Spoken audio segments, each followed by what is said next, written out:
Salut, c'est Smith, je partage toutes mes astuces pour que vous progressiez à vos jeux favoris.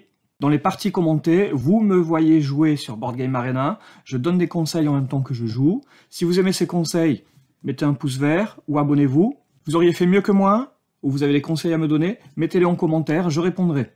Aujourd'hui, Chakra, un jeu très simple, je vous mets les règles dans la description. On va jouer à 2 joueurs dans des parties commentées.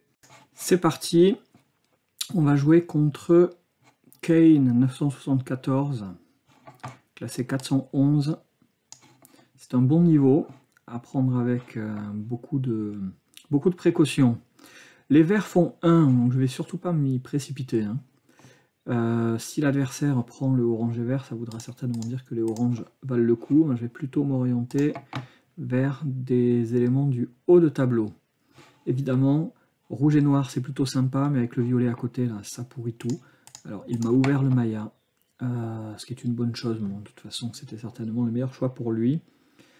Je ne vais pas prendre le vert. Il va certainement comprendre que, en ne le prenant pas, c'est que je sais qu'ils font peu de points. Je vais le placer ici. J'ai hésité à le placer entre le jaune et le vert. Puis j'ai vu que cette ligne-là comportait mon 3e jaune. Il comportait aussi un bleu foncé, et j'ai déjà pas mal de couleurs que je vais devoir remonter. Donc j'aurais souhaité prendre ce qu'il m'a pris. Évidemment, à ce niveau-là, il n'y a pas de cadeau, il ne m'a pas laissé le 3e jaune. Je vais tranquillement, comme le Maya est pourri, organiser mes énergies. Je prépare la descente du jaune ici, mais pour faire du plus 2, il faut aussi faire du plus 1, donc il va me falloir prendre de nouveaux éléments. Piocher à nouveau des éléments, je vais certainement, au tour d'après, prendre du rouge et du noir. Alors, je peux prendre le rouge et le noir, accompagné soit de vert, soit de violet. Je ne vais pas le prendre celui-ci, parce que ça lui laisserait le violet. Je vais prendre celui-ci, je sais que je lui laisse comme ça une couleur assez pourrie. Voilà, donc c'est avéré, hein, ça lui laisse du vert. Par contre, moi, je ne vais pas me faire prier, je vais prendre mon 3e bleu clair. De sorte que je vais pouvoir commencer très vite à harmoniser mon vert et à récupérer un jeton d'inspiration. Je dois descendre ce bleu de 3 ou monter ce bleu de 1. Je vais d'abord descendre de 3, on ne sait jamais, ça libère de la place dans les bulles du haut pour accueillir des énergies. Ça vaudrait le coup. Donc je vais devoir me reposer. Pour l'instant, il n'y a pas d'alerte particulière. Je vais voir si le orange valent le coup d'être fait. Il valent le coup d'être fait. Il va falloir que je lui prenne ce orange. Mais il est accompagné d'un vert qui ne sert à rien, d'un bleu clair que j'ai déjà. Donc finalement, ça ne va pas être mon choix prioritaire. Il l'a pris, je vais plutôt prioriser le jaune. Si je le positionne ici, en 2 coups, je termine mes jaunes. Je libère un jeton d'inspiration qui me permettra d'aller piocher mes compléments violet et bleu. J'ai de l'avance sur lui, donc je peux me permettre de prioriser mes couleurs. Si je ne fais rien, il va certainement prendre cette ligne-là, violet et bleu. Alors est-ce que je les lui prends, ce qui va me bloquer mon 3e jeton d'inspiration, sachant que j'en débloque un tout de suite après? Oui, c'est ce que je vais faire. Donc là, je m'assure le 3e violet sans me faire prier. Donc au tour d'après, je peux commencer à préparer mes jaunes et mes violets. Problème de cette situation-là, qu'il faut bien analyser, c'est que j'ai besoin de descendre 2 jaunes d'une case, le bleu au moins d'une case, et 2 violets d'une case. Je pourrais difficilement le faire en une seule fois, donc je vais devoir prioriser. Je vais prioriser le violet, parce que ça va me libérer le haut du plateau.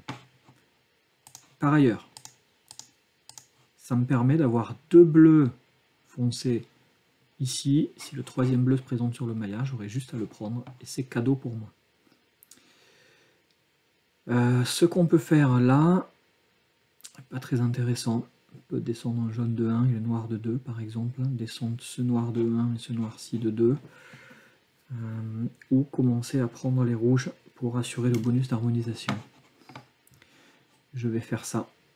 Le rouge, je vais surtout pas lui laisser le violet, hein, je vais lui laisser le vert, qui ne va pas l'intéresser. Alors s'il ne me vole pas le 3e bleu foncé, je vais le prendre. Il me l'a pris, il y en a un autre qui est apparu, donc ça c'est cadeau pour moi. Je le mets ici, ça va bloquer ce 4e jeton d'inspiration, mais me le libérer tout de suite. Donc, astuce à bien connaître. pour gagner des parties. Les oranges, c'est pas ma guerre, pas tout de suite. Je vais essayer de faire le rouge et le jaune. Je commence à préparer le terrain en faisant ceci.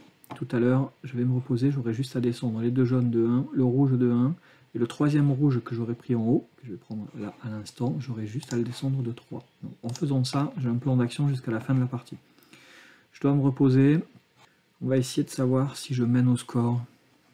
Les bleus foncés, les violets, il va peut-être les faire. Je vais voir si le jaune m'apporte un avantage. 2, c'est pas si mal. Je déroule mon plan, les jaunes et le rouge, et en fin de partie, un rouge qui est positionné en haut, lorsque c'est pour la 5e couleur, se trouve à 3 de déplacement. Donc le rouge en haut, même en début de partie, c'est pas forcément un mauvais choix. Évidemment, ça occupe une bulle, mais il faut se rappeler qu'à un moment donné, il va descendre très vite et permettre de conclure la partie. Donc là, l'adversaire a compris que j'allais gagner. On n'oublie pas de le féliciter, il a fait de son mieux. Et à bientôt. J'espère que cette vidéo vous a plu. Si c'est le cas, mettez un pouce vert, abonnez-vous. Si vous avez des commentaires ou des conseils à me donner, mettez-les, j'y répondrai. À bientôt.